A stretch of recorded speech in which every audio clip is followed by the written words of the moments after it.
जय हिंद दोस्तों। आज हम पढ़ेंगे क्लास 12 का principle of inheritance and variation वाला चैप्टर का जो कुछ टर्म रह गए थे वो। पहला टर्म है heterozygous condition, homozygous condition. Homozygous condition में क्या होता है, जो दो एलील होते हैं वो दोनों एलील कैसे होते हैं, सेम होते हैं, चाहे वो डोमिनेंट हो चाहे वो रिसेसिव हो। ये बात क्लियर होनी चाहिए कि होमोजाइगस कंडीशन जो होती है उसमें क्या होती है, दोनों जो एलील होते हैं वो कैसे होते हैं, सेम होते हैं, चाहे वो डोमिनेंट हो या फिर रिसेसिव हो। जबकि हेट्रोजाइगस कंडीशन में कोई एक जो होता है वो डोमिनेंट होता है, कोई एक रिसेसिव होता है। ऐसा नहीं है कि इसमें दोनों रिसेसिव या दोनों डोमिनेंट्स होंगे। ठीक है, तो ये आपको पता चल गया होगा होमोजाइगस कंडीशन और हेट्रोजाइगस कंडीशन क्या होती है। तो इसके बाद हम शुरू करेंगे जो पुनेट स्क्वायर मेथड होती है वो। पुनेट स्क्वायर मेथड जो है तो उसका यूज़ क्यों किया जाता है। पुनेट स्क्वायर मेथड का यूज़ इसलिए किया जाता है जो F1 और F2 जनरेशन में जो जायगोट बनते हैं उन जायगोट्स को अलग अलग किया जाता है, और उन जायगोट्स को अलग अलग प्रदर्शन करने के लिए हम पुनेट स्क्वायर मेथड का यूज़ करते हैं। तो ये किसने दिया था, ये एक ब्रिटिश साइंटिस्ट ने दिया था जिनका नाम सभी को कमेंट बॉक्स में ज़रूर लिखना है। ठीक है, कि पुनेट स्क्वायर मेथड किसने दिया था, क्योंकि ये क्वेश्चन नीट और 12th के बोर्ड एग्जाम में ज़रूर आता है। ठीक है, और मैं इसका आंसर अगले वाली जो क्लास होगी उसमें लिख दूंगी। आपको बस इतना याद रखना है कि इस जो आंसर है पुनेट स्क्वायर का, उसका आंसर आपको किस में देना है, कमेंट बॉक्स में। ठीक है, यहाँ तक क्लियर हो गया होगा। ये हो गई बेसिक बात। अब आगे चलते हैं, आगे हमें क्या पढ़ना है, आगे हमें टेस्ट क्रॉस पढ़ना है। देखो टेस्ट क्रॉस क्या होता है, मैं लिख देती हूँ टेस्ट क्रॉस। देखो टेस्ट क्रॉस क्या होता है, टेस्ट क्रॉस होता है जब कोई एक ऐसा पौधा ले लिया, अब हमने जैसे हमने पी प्लांट ले लिया, पी का कोई एक प्लांट जो हमें नहीं पता है कैसा है, रिसेसिव है, डोमिनेंट है या हेटेरोजाइगस कंडीशन में, मुझे कुछ भी नहीं मालूम, बस हमें उसके बीज है पते हैं, बीज है हमारे पास। तो हमें क्या करना है, उन बीजों को टेस्ट क्रॉस कराने के लिए कि ये होमोजाइगस का है या हेटेरोजाइगस का है, तो हमें ये पता करने के लिए हमें टेस्ट क्रॉस करना रहता है। टेस्ट क्रॉस करने के लिए हमें उस जो भी बीज होता है उसका क्रॉस किससे कराया जाता है, उसका क्रॉस रिसेसिव से कराया जाता है, होमोजाइगस रिसेसिव प्लांट से कराया जाता है। जैसे मान लो कोई बीज है तो हमें उसकी हाइट पता करनी है। कैसे, क्या करनी है, हाइट पता करनी है कि हाइट में वो होमोजाइगस कंडीशन में है, हेटेरोजाइगस कंडीशन में। तो हमें हाइट पता करने के लिए हमें उसको जो स्मॉल हाइट रिसेसिव प्लांट होता है उससे क्रॉस कराते हैं। जैसे मान लो अगर ये कोई जो जो बीज है वो अगर हेटेरोजाइगस कंडीशन में है तो उसे क्रॉस कराने पर हमें क्या मिलेगा,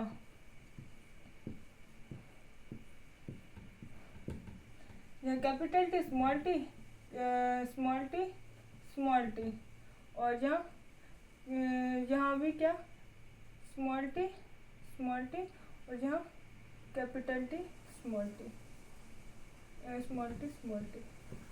तो हमें इसमें क्या मिला, केवल एक टॉल प्लांट में, और बाकी सब कैसे मिले, बाकी सब मिले हमें ड्रॉप प्लांट। ठीक है, इससे पता चल जाएगा कि जो बीज है वो कैसा है, वो हेटेरोजाइगस कंडीशन में।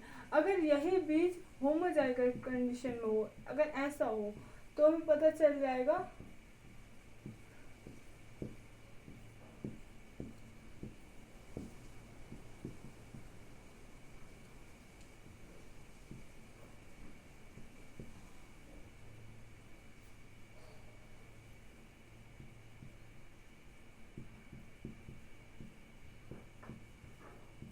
सभी प्लांट हमें कैसे मिलेंगे, सभी प्लांट हमें टॉल मिलेंगे। तो इससे हमें पता चल जाएगा कि ये वाला प्लांट है वो होमोजाइगस कंडीशन का है और टॉल है। ठीक है, इस तरीके से हम किसी भी प्लांट का पता कर सकते हैं किसके मदद से, टेस्ट क्रॉस की मदद से। याद रखना टेस्ट क्रॉस में क्या लेते हैं, ये क्वेश्चन नीट में बहुत बार पूछा जा चुका है कि टेस्ट क्रॉस में हमें रिसेसिव प्लांट लेना रहता है, होमोजाइगस रिसेसिव प्लांट।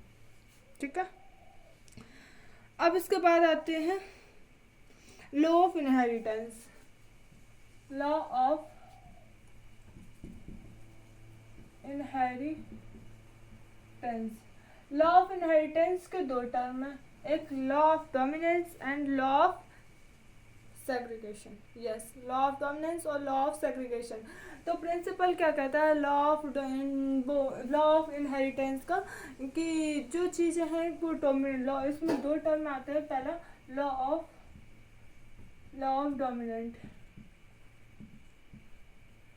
और दूसरे टर्म में क्या आता है, लॉ ऑफ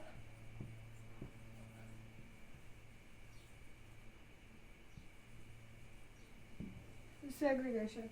ठीक है, ये समझ में आना चाहिए कि लॉ ऑफ इनहेरिटेंस में दो टर्म आते हैं, पहला होता है लॉ ऑफ डोमिनेंट और दूसरा होता है law of segregation. Law of dominance क्या बोलता है, लॉ ऑफ डोमिनेंस यह बोलता है कि कोई भी जो कैरेक्टर होता है उसमें जो उसका जो फैक्टर होता है, फैक्टर पहले देखो, फैक्टर क्या होता है, जीन होता है, फैक्टर कहते हैं जीन होते हैं।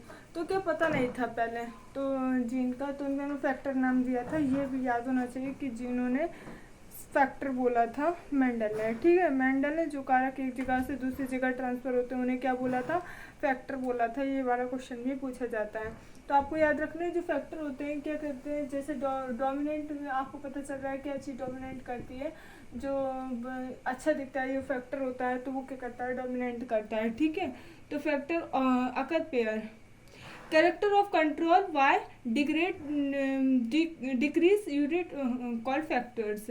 तो डिसिमिलर जो जैसे कि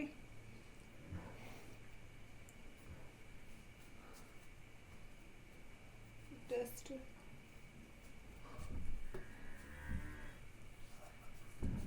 जैसे कि अब हम कराते हैं क्रॉस, क्या कराते हैं, क्रॉस कराया हमने, capital T small T.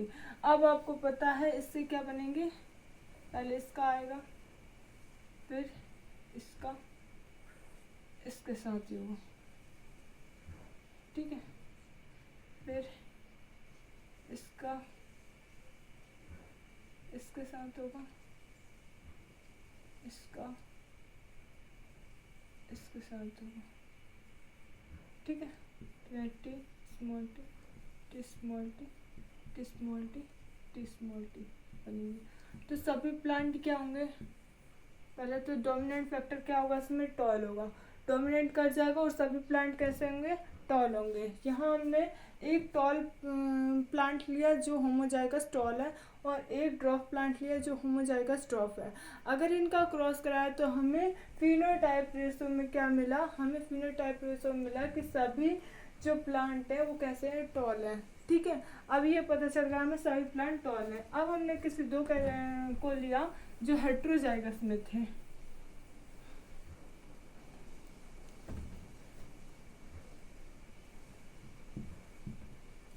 Cross करा टी स्मॉल टी से, तो इसका क्रॉस इससे कराएंगे टी, इसका क्रॉस इससे कराएंगे टी, इसका क्रॉस इससे कराएंगे तो टी, इसका क्रॉस इससे कराएंगे तो टी। इससे क्या पता चलता है, इससे पता चलता है कि सभी प्लांट कैसे होंगे, यस, सभी प्लांट टॉल होंगे।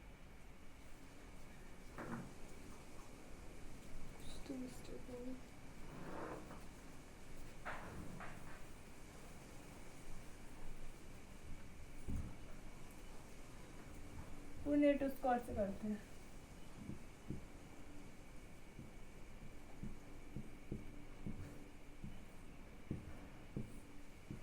Toll toll toll.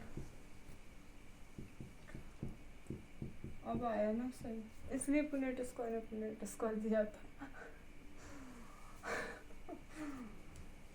तो इसमें क्या हुआ, एक प्लांट होमोजाइगस जो है डोमिनेंट मिला और एक होमोजाइगस रिसेसिव मिला, और दो प्लांट कैसे मिले, हेट्रोजाइगस कंडीशन के मिले। मतलब इसका फिनोटाइपिक रेशो क्या होगा, 3:1। क्या होगा, 3:1। 3 क्यों आया, क्योंकि 3 प्लांट ऐसे होंगे जो फिनोटाइपिक इनका मतलब लॉन्ग होंगे, 3 प्लांट कैसे होंगे, लॉन्ग होंगे। और जबकि एक प्लांट कैसा होगा, एक प्लांट डॉट मतलब ठिंगा होगा, बौना होगा, ठिंगा बौना।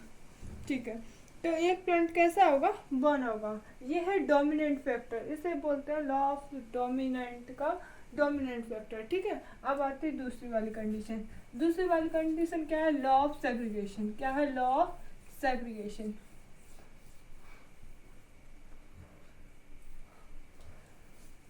लॉ ऑफ सेग्रीगेशन में क्या है कि जो दो गैमेट होते हैं वो अलग अलग होते हैं। जैसे मैंने बोला था कि जो टी और टी हमने जो लिया था, यहाँ पे टी और यहाँ पे हमने टी लिया था, तो ये लॉ ऑफ सेग्रीगेशन का पार्ट है, क्योंकि ये गैमेट्स से बनाते हैं और गैमेट्स कैसे हो जाते हैं, अलग अलग हो जाते हैं कब, जब क्रॉस होता है, ठीक है। इनके बीच में जब क्रॉस कराया जाता है तो ये गैमेट क्या हो जाते हैं, अलग अलग हो जाते हैं।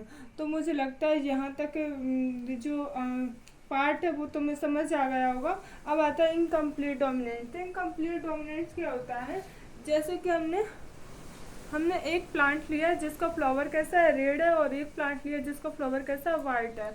अब जब रेड और वाइट का क्रॉस कराया जाता है तो कभी कभी क्या होता है कि रेड या फिर वाइट ना बन के पिंक फ्लावर बन जाता है। तो पिंक फ्लावर क्या दर्शाता है, पिंक फ्लावर बन जाता है कि दर्शाता है कि जो प्लांट होते हैं वो कभी कभी इनकम्प्लीट डोमिनेंट शो करते हैं, मतलब ना तो वो डोमिनेंट के हिसाब से जी पाते हैं, ना ही वो रिसेसिव के हिसाब से जी पाते हैं। तो इसलिए ये क्या शो करते हैं, इनकम्प्लीट डोमिनेंस शो करते हैं, ठीक है।